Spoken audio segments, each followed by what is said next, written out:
নবীদের বৈশিষ্ট্য হচ্ছে নবীরা যেখানে মারা যায় ওখানেই কবর দিতে হয়। জানেন এটা? বিষ্ণু ইসলাম মারা গিয়েছিলেন আম্মাজান আয়েশা রাদিয়াল্লাহু তাআলার ঘরে, ফলে ওখানে বিষ্ণু ইসলামের কবর হয়েছে। এবং ওই ওই কবর দেওয়া ঘরের ভেতরে আম্মাজান আয়েশা যতদিন, আয়েশা রাদিয়াল্লাহু তাআলা যতদিন বেঁচে ছিলেন ওখানেই ছিলেন কবরের পাশে। এরপরে বাবা মারা গেলেন আবু বকর, বিষ্ণু ইসলামের পাশে কবর দেয়া হলো, বাবা আর স্বামীর পাশেই থাকলেন।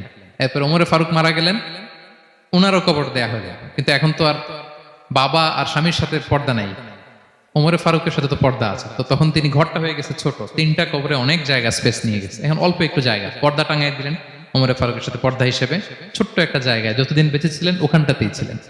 তাহলে রাসূল সাল্লাল্লাহু আলাইহি ওয়াসাল্লামের কবরটা হচ্ছে আম্মাজান আয়েশা রাদিয়াল্লাহু তাআলার ঘরের ভেতরেই। আপনারা মসজিদে নববী যারা ভিজিট করেছেন তারা জানেন যে আপনারা যখন কিবলামুখী হয়ে নামাজ পড়েন বাম দিকে বিষ্ণু ইসলামের কবর, সেখানে রাসূল সাল্লাল্লাহু আলাইহি ওয়াসাল্লামের পাশে আবু বকর এবং ওমরে ফারুক রাদিয়াল্লাহু তাআলা আনহুমা শুয়ে আছেন।